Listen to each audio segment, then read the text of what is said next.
ঘুমাও খাও, আফরিনের গন্ধ পাও। এ আফরিন, দেখেছো আমি লালটু ভূত এসে গেছি আফরিন। তুমি অনেক দুষ্ট হয়ে গেছো আফরিন, কারো কথা শুনছো না, ঠিক মতো খাচ্ছ না তুমি আফরিন। এই শেষবারের মতো তোমাকে বলছি আফরিন, তুমি সাবধান হয়ে যাও আফরিন। বাবা মার কথা শোনো, ঠিক মতো খাও, ঘুমাও, পড়াশোনা করো আফরিন।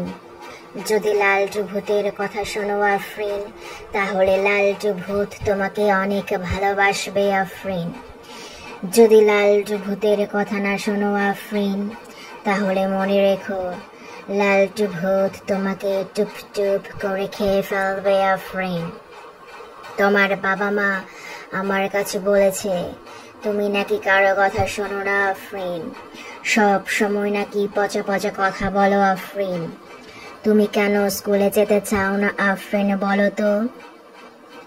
তুমি যদি স্কুলে যাও তাহলে অনেক জ্ঞান অর্জন করতে পারবে আফরিন।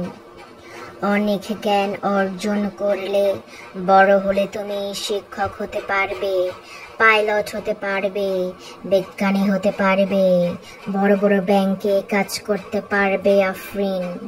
তখন সবাই বলবে আফরিন কত ভালো, আফরিন কত ভালো।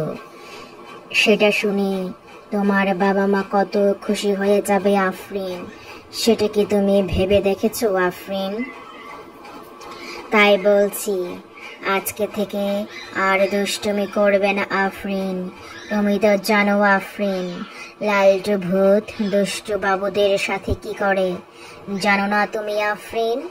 সেটা জানার পরেও এখনো কেন তুমি ভালো হচ্ছ না আফরিন? শেষবারের মতো তুমি কি আমার কথা শুনতে রাজি আছো আফরিন?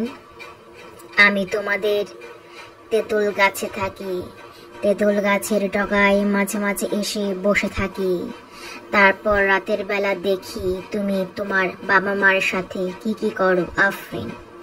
আমি সব কিছুই জানতে পেরেছি তোমার সম্পর্কে আফরিন। তুমি কেন মোবাইল ধরো আফরিন? তুমি জানো না মোবাইলে আমি লালটু ভূত থাকি? আর একদিন যদি দেখি তুমি মোবাইল ধরেছ, তাহলে তোমার হাতগুলো, চোখগুলো, পাগুলো আমি নিয়ে নেব। তুমি তোমার চোখ, হাত, পা ছাড়া কিভাবে থাকবে আফরিন, আমাকে বলো তো?